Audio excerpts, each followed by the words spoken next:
बिस्मिल्लाहिर्रहमानिर्रहीम।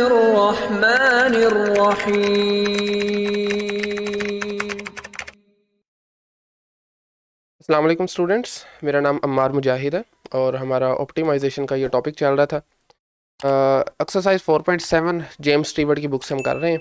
कुछ सवाल हमने कर लिए थे, आज हम क्वेश्चन नंबर 26 को ट्राई करते हैं। तो इसमें आप देखें, बेसिकली हमें एक एलिप्स गिवन है स्टैंडर्ड फॉर्म में, और उसके बाद हमने करना ये है कि इस एलिप्स के अंदर रेक्टेंगल फाइंड आउट करना है जिसका एरिया मैक्सिमम हो, यानी find the area of the largest rectangle that can be inscribed in this ellipse.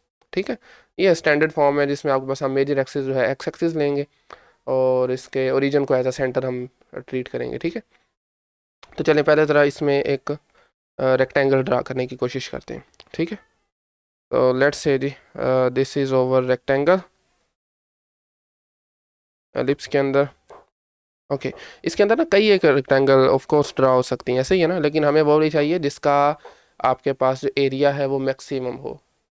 ठीक है, सबसे ज़्यादा एरिया कवर करें, राइट। तो आपको पता होना चाहिए कि एलिप्स के केस में आपके पास ये जो आपको फिगर नज़र आ रही है, इसके ऊपर जो कोऑर्डिनेट्स होते हैं स्टैंडर्ड फॉर्म में अगर देखा जाए तो दीज आर, अच्छा इसमें आपके पास अगर ये एंगल थीटा बन रहा है ना, लेट्स से जो भी एंगल बन रहा है इसको हम थीटा कह देते हैं। चलें, इस केस में आपके पास होंगे जी a cos theta, b sine theta. ठीक है, ए क्या है आपके पास जो x square over a square है ना, दिस वन। इसी तरीके से ए कोस थीटा और बी साइन थीटा। ठीक है, अच्छा अब हमें चूंकि चाहिए इस रेक्टेंगल का एरिया, रेक्टेंगल के एरिया का फॉर्मूला होता है सिंपल लेंथ इंटू विथ, ऐसे ही है ना। रेक्टेंगल के एरिया का formula simply length times with होता है। हमें इसकी लेंथ चाहिए इस रेक्टेंगल की और विथ चाहिए, तो उसके लिए देखें आपके पास ए कोस थीटा बेसिकली क्या आ रहा है, इतनी इतनी लेंथ आ रही है, a cos theta, this is a cos theta. ठीक है, इसी तरीके से आपके पास इस दूसरी तरफ आ जाए, वो भी आपके पास चूंकि इक्वल लेंथ है, एंड अगेन ये भी आपके पास ए कोस थीटा होगी। ठीक है, इसी तरीके से अब हमें चाहिए इसकी लेंथ, ये विथ थी, लेंथ चाहिए वो बेसिकली होगी हमारे पास दिस वन, और ये क्या है यहाँ से देखें ज़रा, second component B sine theta, this one is B sine theta. ठीक है, इसी तरह इसके दूसरी तरफ आ जाए, जितना आपके साइड ऊपर है उतनी ही नीचे है। ठीक है, स्टैंडर्ड फॉर्म है ना लिप्स एज अ सेंटर, इसको हम सर्कल को सेंटर जो है इसका ओरिजिन ले रहे हैं, तो यहाँ पर भी बी साइन थीटा होगी। तो करना क्या है, टोटल इसकी विथ कितनी बनेगी, ए कोस थीटा प्लस ए कोस थीटा। चलिए एक बार इसको एज इट इज़ लिखते हैं, ए कोस थीटा प्लस ए कोस थीटा, यानी 2 ए कोस थीटा आ जाएगी ना दरअसल। इसी तरीके से इसकी जो लेंथ है this must be B sine theta, and ऊपर वाली तरफ भी बी साइन थीटा, तो इधर आ जाएगा simply B sine theta plus B sine theta. ठीक है, ये हमारे पास फॉर्मूला बना है, और इसमें आप देख रहे हैं आपका जो ए और बी है वो तो फिक्स है ना, तो थीटा आपका एज अ वेरिएबल यहाँ पर यूज़ हो रहा है। ठीक है, थीटा आप जो भी एंगल रखेंगे उसके रिस्पेक्ट से आपके पास एक ट्राइंगल बनेगी, सॉरी रेक्टेंगल बनेगी, और उस रेक्टेंगल का ये एरिया होगा। ठीक है, डिपेंड करता है थीटा क्या है आपका। देखें यहाँ से आपके पास आ जाएगा 2 ए कोस थीटा मल्टीप्लाई होगा ये 2 बी साइन थीटा के साथ। ठीक है, 2 बी साइन थीटा, क्योंकि हम बात कर रहे हैं थीटा आपको बताया वेरिएबल है, ये थीटा पर डिपेंडेंट हो रहा है, जस्ट एक वेरिएबल है, तो सिंपली हम लिख सकते हैं ए थीटा। तो अब ये करें कि 2 ए बी ज़रा पहले लिखें, उसके बाद आप ये करें, बाकी हमारे पास एक 2 बच गया, साइन थीटा बचा और कोस थीटा बचा। इसको मैं सेपरेटली लिखता हूँ ताकि इसका एक फॉर्मूला होता है हम वो यूज़ कर सकें यहाँ पर ना, ताकि थोड़ा सा आपका ये जो कम्पैक्ट फॉर्म बन जाए और इसके साथ डील करना आसान हो जाए। तो आप ने एक फॉर्मूला पढ़ा होगा 2 sine theta cos theta double angle identities में, तो दिस इज इक्वल टू, चलिए A of theta is equal to 2 a b, 2 a b, and this is equal to sine 2 theta, double angle identity होती है sign 2 theta. ठीक है, ये आपका formula बनेगा 2 साइन थीटा कोस थीटा का। Okay, अब आपके पास ये एक फंक्शन बन गया एरिया का, और जो कि थीटा पर डिपेंडेंट है। हमें चाहिए थीटा की वो वैल्यू जिसके लिए आपके पास इसका आंसर मैक्सिमम आए। तो उसके लिए सिंपल हमने फर्स्ट डेरिवेटिव टेस्ट पढ़ा हुआ है, सेकंड डेरिवेटिव जो मर्जी अप्लाई करें। तो चलें, इसके लिए पहले हमें क्रिटिकल पॉइंट्स चाहिए होंगे, यानी कौन से पॉइंट्स हैं जहाँ पर डेरिवेटिव या तो ज़ीरो है या अनडिफाइन है, राइट। पहले डेरिवेटिव लें ज़रा इसका, 2 ए बी चूँकि कॉन्स्टेंट है, ये ऐसे ही लिखा रहने दें, साइन 2 थीटा, साइन का डेरिवेटिव सिंपली होता है जी कोस ऑफ 2 थीटा। देखें एंगल में आपके पास 2 थीटा है ना, तो एंगल का फिर डेरिवेटिव लें, विद रिस्पेक्ट टू थीटा ही चल रहे हैं हम, तो आपका एंगल का डेरिवेटिव आ जाएगा 2, दैट्स इट। ठीक है, तो अगर आप इसको फर्दर थोड़ा सा मज़ीद सिंप्लीफाइड फॉर्म में लिखें तो 2 टाइम 2 इज़ 4, तो we have 4ab cos 2 theta, ये आपके पास आया है जी डेरिवेटिव। अब देखें ये आपके पास किसी भी पॉइंट पर जो है वो अनडिफाइन नहीं हो रहा, ऐसे ही है ना, थीटा की कोई ऐसी वैल्यू नहीं होती जहाँ पर आपका कोस जो है वो अनडिफाइन हो। ठीक है, ओके, सो अब हमने फाइंड करना है कि किन पॉइंट्स पर आपका ये डेरिवेटिव जो है वो ज़ीरो हो रहा है। तो A prime of theta equal to zero कब होगा? दिस इम्प्लाइज कि जब आपके पास 4ab cos 2 theta this is equal to zero, दोनों तरफ से ज़रा डिवाइड करें 4ab से, तो ये आपके ख़त्म हो जाएंगे यहाँ से, तो डायरेक्टली अगर मैं लिखूँ cos 2 theta is equal to zero, simply ये आ जाएगा। ठीक है ना, 4ab कॉन्स्टेंट था, ख़त्म हो गया। ओके, अब आपने ये करना है कि यहाँ से हमें थीटा की वैल्यू दरअसल चाहिए, तो दोनों तरफ कोस इनवर्स लें, तो हमें मिलेगा 2 theta is equal to cos inverse of zero, ऐसे ही है, यस कोस इनवर्स ज़ीरो।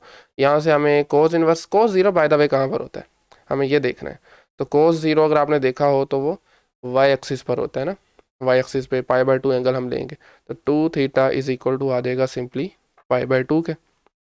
अब दोनों तरफ 2 से डिवाइड करें, थीटा चाहिए चूँकि हमें, तो आपके पास आंसर आएगा theta is equal to π/4, this is the critical point. ठीक है, अब आपने चेक करना है क्या यही वो एंगल है जिसकी हमें तलाश है, यानी क्या यही एंगल है जिस पर आपका फंक्शन जो है वो मैक्सिमम वैल्यू दे रहा है। तो इसके लिए हमारे पास टेस्ट है, हम आज सेकंड डेरिवेटिव टेस्ट यूज़ करते हैं। ठीक है, क्या होता है जी सेकंड डेरिवेटिव टेस्ट? पहले तो ज़रा हमें सेकंड डेरिवेटिव चाहिए।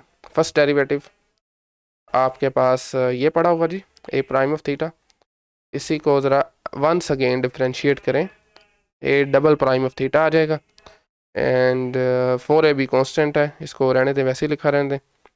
हाँ, इस बार देखें कोस थीटा का डेरिवेटिव होता है माइनस में, तो we have minus sine 2 theta, और एंगल जो है वो 2 थीटा, इस बार पहले भी वैसे 2 थीटा ही था, तो इसका डेरिवेटिव आ जाएगा सिंपली 2। तो हमारे पास डबल डेरिवेटिव का जो आंसर आ रहा है, चलें इसको नीचे लिख लेते हैं, A double prime of theta this is equal to minus, और ये 2 भी मल्टीप्लाई हो रहा है, तो we have -8ab sine 2 theta, ये आपके पास आ रहा है डबल डेरिवेटिव। अब डबल डेरिवेटिव अप्लाई कैसे करना होता है हमने, इस पर सिंपली आपने क्रिटिकल पॉइंट जो फाइंड आउट किया था डबल डेरिवेटिव पर वो एवेल्यूएट करें और चेक करें आपका आंसर नेगेटिव है या पॉजिटिव है। अगर तो नेगेटिव हो गया तो वो एंगल पर आपका जो रेक्टेंगल बन रहा होगा वो मैक्सिमम एरिया का होगा। अगर आपका आंसर पॉजिटिव आता है, ये उल्ट होता है, अगर आंसर पॉजिटिव आया तो इस एंगल पर बनने वाला रेक्टेंगल मिनिमम एरिया वाला होगा। खैर, तो आप ज़रा डबल डेरिवेटिव पर पहले तो ज़रा चेक करें ना, यानी A double prime of π/4, theta को जस्ट आपने π/4 से रिप्लेस किया, this is equal to -8ab sine 2 times π/4, तो यहाँ से हमें मिलेगा -8ab, और वी हैव 2 से कैंसिल करें इसको ज़रा, π/2 होगा, तो साइन π/2 इज़ एक्चुअली 1, साइन π/2 पर आपको वैल्यू क्या देता है, 1 देता है, तो लिख लें साथ 1 लिख लें, and this is ultimately equal to -8ab। अब ए बी चूँकि आपके दोनों पॉजिटिव है ना, ऑफ कोर्स पॉजिटिव ही होंगे, और ये माइनस मल्टीप्लाई हो रहा है, तो आंसर हर हाल में आपका नेगेटिव आएगा। और मैंने आपको बताया था कि अगर डबल डेरिवेटिव का आंसर नेगेटिव आ जाए इस क्रिटिकल पॉइंट पर, तो दैट मीन्स आपके पास जो एरिया है मैक्सिमम कब होगा, जब आप ये जो एंगल आपने लिया हुआ है दिस 1 थीटा, जब आप ये π/4 लेते हैं, π/4 लेने से आपके ये जो यहाँ से रेक्टेंगल बनेगी ना, वो आपकी मैक्सिमम एरिया वाली होगी। ठीक है, कई एक पॉसिबल है ना, मसलन आप यहाँ पर एंगल ले लें, ऑफ कोर्स ये कुछ ना 60 शायद हो, पर जो भी होगा, तो यहाँ से आपके पास जो रेक्टेंगल बनेगी कुछ इस तरह से होगी वो। ठीक है, खैर ये मैक्सिमम नहीं होगी, इसी तरीके से एंगल चेंज करते जाएं, आपके पास सबसे ज़्यादा बड़ी जो सबसे ज़्यादा एरिया कवर करेगी रेक्टेंगल, वो तभी बनेगी जब आप एक्स एक्सिस के साथ एंगल 45 का लेंगे, π/4 लेंगे। ठीक है, सो इस तरह से आपने ऐसे क्वेश्चन के साथ डील करना है। तो आप लिख सकते हैं नीचे, एरिया इज़ मैक्सिमम, यानी A is maximum at theta is equal to pi by 4। और होगा क्या एक्चुअली वो भी हम देख सकते हैं ना, पाई बाय 4। अब आपने थीटा तो हमें पता चल गया, लेकिन एरिया क्या होगा वो देखें ज़रा। एरिया का फॉर्मूला हमने शुरू में क्या बनाया था, दिस वन, ये वाला, A of theta is equal to 2ab sine 2 theta. चलें इसमें ज़रा वैल्यू पुट करते हैं अपनी, 2ab sine 2 theta. Okay, so A of pi by 4 this is equal to 2ab sine 2 theta था, तो 2 टाइम्स पाई बाय 4 आ जाएगा। ठीक है, दिस वन, 2 से कैंसिल, नीचे 2 आ गया, साइन पाई बाय 2 इज़ 1, तो आपके पास इसका आंसर आ रहा है जी 2ab। अब ये एक्चुअली एरिया है, जो आप ए बी को जो लेंगे ना उसको 2 से मल्टीप्लाई करें और आपस में मल्टीप्लाई करें, वो आपका एरिया आ जाएगा। एंगल कौन सा था, वो पाई बाय 4 था। ठीक हो गया। Okay, so that's it. आज के लेक्चर से मतलब क्वेश्चन से मतलब कोई भी आपको प्रॉब्लम है तो कमेंट सेक्शन में पूछ सकते हैं, अदरवाइज नेक्स्ट लेक्चर में हम इसी एक्सरसाइज का क्वेश्चन नंबर 30 जो है वो ट्राई करेंगे।